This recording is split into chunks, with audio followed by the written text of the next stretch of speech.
à pouvoir briguer ce type de responsabilité qui pose encore une autre série de problèmes. Et ça renvoie à quelque chose qu'on traîne, si je puis dire, depuis la démocratie grecque, qui était démocratique sous réserve de l'esclavage, et puis des femmes qui étaient obligées, soit dit en passant, de porter également un voile. Mais elles ne le portaient pas parce que les gars faisaient toujours la guerre en permanence, il fallait bien qu'ils s'occupent de la cité. Mais bon, je passe là-dessus. À Athènes, il faut faire attention, tout le monde pouvait être élu. C'est pas tout à fait exact. La démocratie athénienne, directe, enfin, n'était élu que ceux qui s'estimaient capables d'être élus. C'est-à-dire que dans la notion de responsabilité, il y a quand même quelque chose d'autovalorisation, pour ne pas dire de conscience de son appartenance à une élite, à une espèce d'aristocratie quand même, de la pensée, du politique, etc. Et on retrouve ça tout au long de l'histoire du gouvernement représentatif depuis la fin du XVIIIe, et qui était aussi l'argument des libéraux, etc., et puis aussi qui est l'argument de ceux qui s'estiment être capables d'une responsabilité dont les autres ne seraient pas capables. Donc ce sont aussi des enjeux tout à fait cruciaux pour comprendre le fonctionnement moral, je dirais, et social, culturel aussi, de la démocratie. Un des enseignements, sans prendre parti au débat actuel, etc., mais un des enseignements de la campagne électorale, ici présidentielle, etc., c'est de balayer ça pour mettre la même chose à la place, au niveau où on se situe dans le débat. C'est d'autres qui s'estiment plus responsables que d'autres, etc. Avec un système de tirage au sort, des gens qui ne s'estimaient pas responsables peuvent prendre conscience qu'ils sont capables d'exercer une charge. Absolument. C'est une des options de réforme de nos démocraties que de faire des assemblées de citoyens tirés au sort, et ça se pratique dans certains endroits. Ah oui, ça s'appelait la nuit debout, comment il s'appelait? Nuit debout. Nuit debout. Oui, oui, oui, ça c'est une vieille revendication qui ne date pas d'aujourd'hui, mais ça rentre dans le cadre de cette récurrence de l'exigence de démocratie directe et d'égalité dans la capacité d'occuper les fonctions depuis le XIXe siècle. C'était un des critères de la Commune de Paris, mais c'est encore un autre sujet. Mais en tout cas, vous voyez, là on voit bien ces deux idées, donc de la responsabilité a quelque chose à voir, non pas seulement à une capacité, mais à une estime de soi comparative par rapport à d'autres. L'inverse, c'est le jury de cour d'assises qui est tiré au sort. Oui, ça c'est presque parfait, sauf Pour dans une ce sujet à voir avec une responsabilité extrêmement importante. Sauf quand vous jugez un noir avec un jury d'hommes, ou un homme avec uniquement un jury de femmes. Et où ça peut se compliquer, c'est un jury qui a à traiter, comme on dit dans le langage juridique, quelqu'un qui a donné la mort sans intention de la donner. Oui, mais on peut tuer sans intention. Prenez l'exemple de l'accident de voiture. Vous prenez le volant avec 3 grammes d'alcool et vous tuez quelqu'un dans un accident. Vous ne pouvez pas dire, c'est le cas qu'on évoquait tout à l'heure, vous auriez dû savoir. Votre responsabilité, c'est l'anticipation des connaissances que vous devez avoir et des conséquences probables de vos actions. On revient peut-être aux enfants, madame. J'ai presque envie de dire que dans la vie de tous les jours, moi je ressens qu'il y a des personnes qui ne se sentent responsables de rien.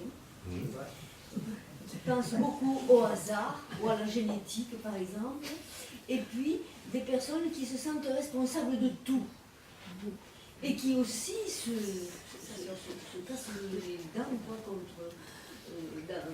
dans le quotidien. Oui. C'est ça un peu que je ressens. Qu'est-ce qu'on pourrait en dire? Il y a plein de nuances. Et en même Qu'est-ce temps, qu'on en pourrait tant en dire? qu'individus, ils sont Qui responsables. se sentent responsables de tout. Oui, non, Et qui s'investissent. Mais ça, c'est des excès. Le sens, et se sentir responsable de tout, on arrive à de la culpabilité, à un sens de la culpabilité. Et donc on est très mal quand on se sent responsable de tout. C'est peut-être une façon d'exister. Parce que beaucoup de gens ont besoin, en prouvant qu'ils existent, d'être responsables de plein de choses. Responsable de Je tout. pense que ça doit être ça. Et on arrive au perfectionnisme et à cette dérive de se sentir coupable. Vous touchez là du doigt, et je vais rebondir sur ce que vous dites pour aller dans le même sens et un peu plus loin, c'est que, et là encore je m'inspire de quelques auteurs, enfin, dont on pourra vous donner des références après. Et le plus curieux de ces auteurs que j'ai trouvé, c'est l'économiste Amartya Sen qui cite le Bouddha. Magnifique, Amartya Sen, faut le Et lire. qui explique que la responsabilité,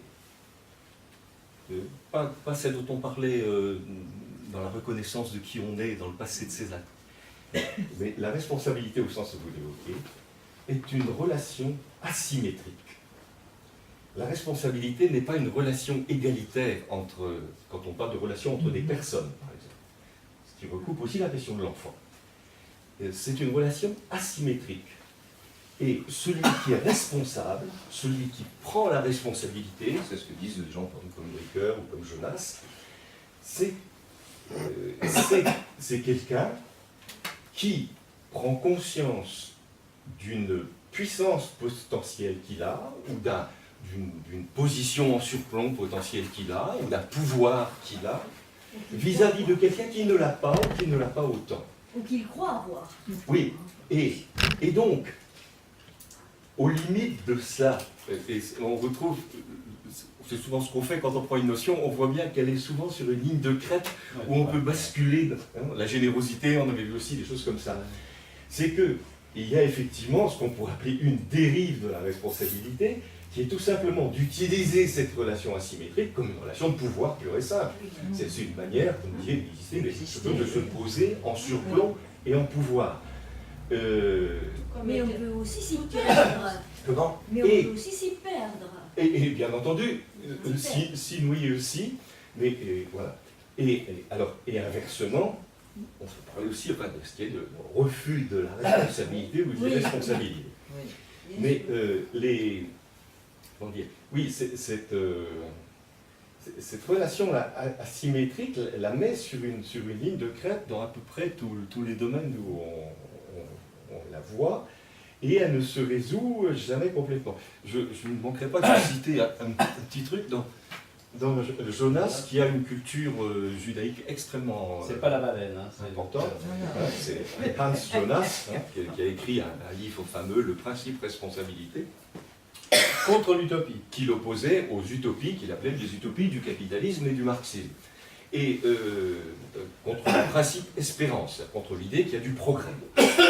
Et donc lui, il a mis en avant le principe responsabilité. Mais à un moment, j'ai été très étonné de découvrir une citation erronée, mais enfin bon, qui malgré tout ne manque pas de sel. Qu'il a trituré. Il cite l'histoire de Caïn et d'Abel. Et Dieu demande à Caïn, une fois que Caïn a tué son frère Abel, dans la Bible, donc Dieu demande à Caïn, mais qu'as-tu fait de ton frère? Et que répond Caïn? Alors Jonas lui fait dire, est-ce que je suis responsable de mon frère? Bon, le texte dit très exactement, est-ce que je suis le gardien de mon frère? Mais l'idée de gardien, c'est vraiment l'idée de gardien protecteur. Et Jonas dit, alors là on sent bien qu'il a une bonne culture talmudique, il ne faut surtout pas prendre ça de manière moralisatrice comme on le fait d'habitude dans notre culture, surtout marquée par le christianisme, etc.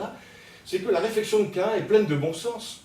S'il est l'égal de son frère, il n'a pas à être responsable de son frère. Ce dont il est responsable et même coupable, c'est d'avoir tué. Ça, c'est sûr. Mais ce n'est pas à lui de savoir où il est. Il n'est pas responsable de son frère, car s'il était responsable de son frère, il serait supérieur à son frère. Et donc, il signale par là que, de manière un peu amusante, que la responsabilité, elle mérite d'être interrogée toujours sous cet angle-là, de l'asymétrie entre celui ou ceux qui... Mais qui n'est peut-être pas, je ne sais pas ce que tu en penses, qui n'est peut-être pas rédhibitoire. Parce que si on le place au niveau d'une autre égalité, l'autre égalité qui est celle d'égalité de personnes ayant droit à la parole. L'asymétrie est peut-être, comment dirais-je, inévitable, constitutive, mais pour autant qu'on accepte sa réciprocité ou sa réversibilité. C'est-à-dire que je peux considérer que la personne qui a picolé chez moi ne doit pas prendre sa voiture. J'en suis responsable. D'ailleurs, je peux l'être légalement. J'en suis responsable. Mais à d'autres égards, quand il a cuvé, par exemple, il faut que j'accepte que l'autre puisse être aussi en responsabilité dans mes actes. Ce qui est, et on